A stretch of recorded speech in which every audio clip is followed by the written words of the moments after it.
तो दोस्तों आज की इस वीडियो में हम जीके एंड जीएस के वन लाइनर 50 महत्वपूर्ण प्रश्न देखेंगे जो 2018 रेलवे ग्रुप डी परीक्षा में पूछे गए थे।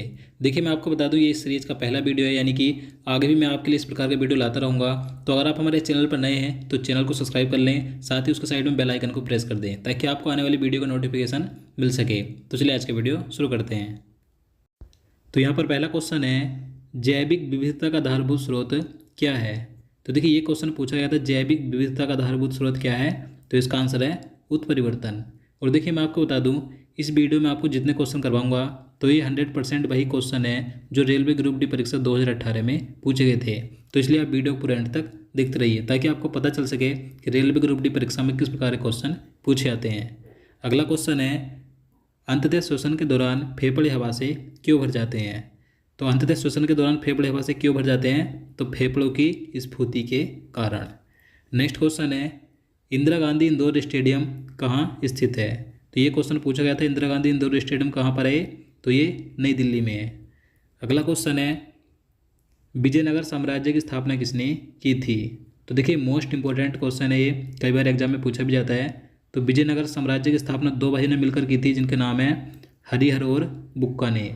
अब देखिए कब की थी, तो 1336 ईस्वी में की थी। तो आपको डेट और नाम दोनों याद रखने हैं। नेक्स्ट क्वेश्चन है, किसने सिफारिश की थी कि निर्णय लेने की शक्ति को विकेंद्रित किया जाना चाहिए और निर्वाचित स्थानीय निकायों की स्थापना की जानी चाहिए। तो देखिए ये जो सिफारिश थी किसने की थी, तो ये बलवंत राय मेहता समिति ने की थी।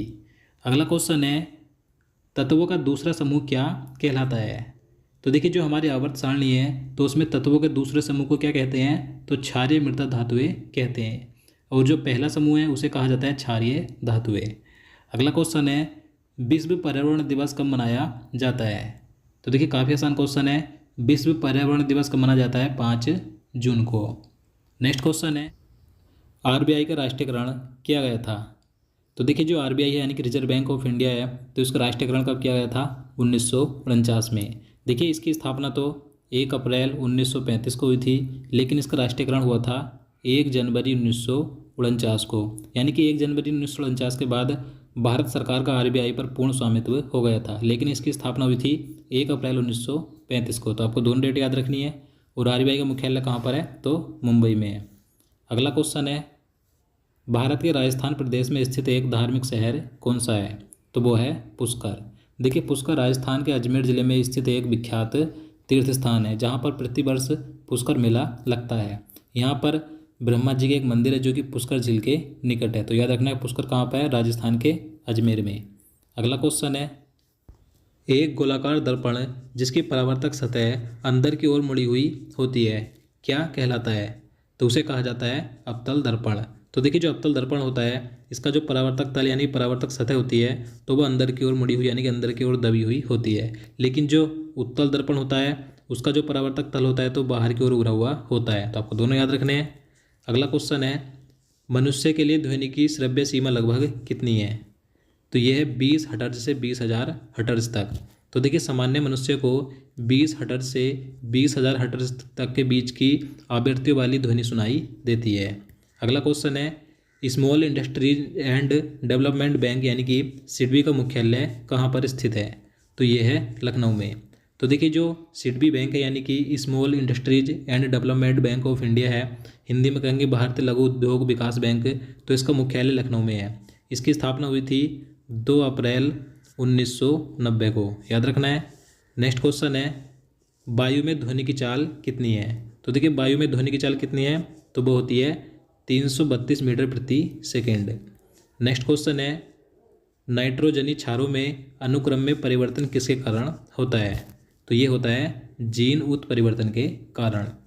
अगला क्वेश्चन है, जब एक संपिंडित स्प्रिंग को छोड़ा जाता है तो यह अपनी स्थितिज ऊर्जा को बदल देता है।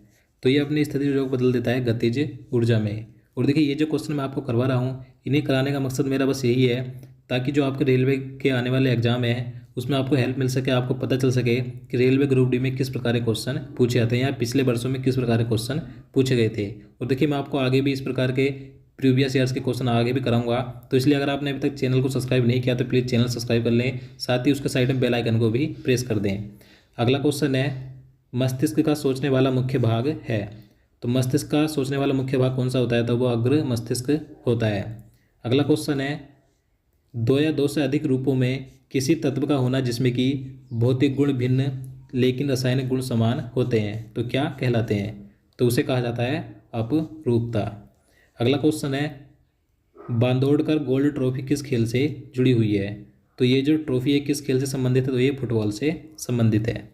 नेक्स्ट क्वेश्चन है, एल्किन असंतृप्त हाइड्रोकार्बन जिसमें दो कार्बन परमाणु के बीच एक दोहरा आबंध होता है तो इसका सामान्य सूत्र क्या है?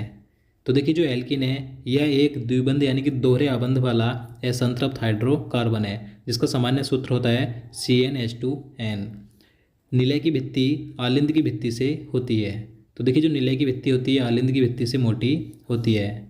अगला क्वेश्चन है, झूले पर बैठे लड़के की गति होती है। तो देखिए एक झूले पर बैठे लड़के की गति क्या होती है? तो वो आवर्त गति होती है। आगे है, भारत के महाराष्ट्र राज्य में स्थित एक धार्मिक शहर कौन सा है? तो वो है शिरडी। तो देखिए इस प्रकार के क्वेश्चन पूछे जाते हैं जो कि पिछले वर्षों में रेलवे में पूछे गए थे। तो देखिए शिरडी महाराष्ट्र राज्य के अहमदनगर जिले में स्थित एक छोटा गांव या कस्बा है जहां पर साईं बाबा का मंदिर है। नेक्स्ट क्वेश्चन है, किस वर्ग के प्राणियों में सल्कों की कमी और त्वचा में श्लेष्म ग्रंथियां होती हैं?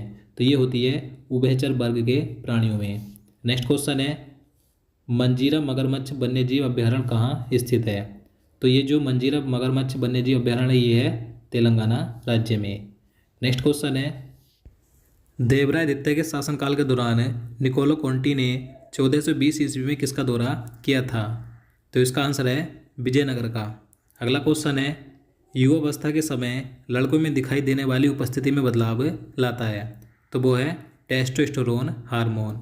तो देखिए जो टेस्टोस्टेरोन हार्मोन होता है यह एक नर प्रधान सेक्स हार्मोन एवं एक एनाबोलिक स्टेरॉयड होता है जो कि पुरुष यौन लक्षणों के विकास को बढ़ावा देता है।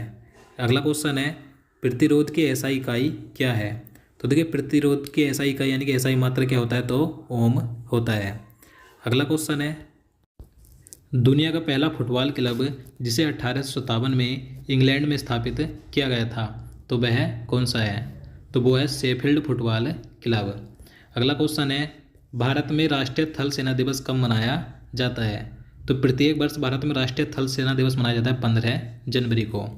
आगे है, संस्कृत पाठ में किसे सततंत्री बीड़ा के रूप में जाना जाता है और इसमें 72 तार हैं?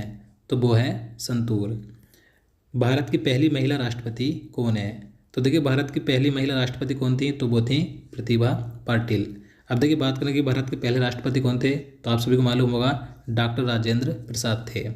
आगे है, आज़ादी के बाद भारत में पहले आम चुनाव कब हुए थे? तो देखिए ये भी महत्वपूर्ण प्रश्न है। स्वतंत्रता के बाद भारत के पहले आम चुनाव कब हुए थे यानी कि इन्हें हम लोकसभा चुनाव भी कह सकते हैं।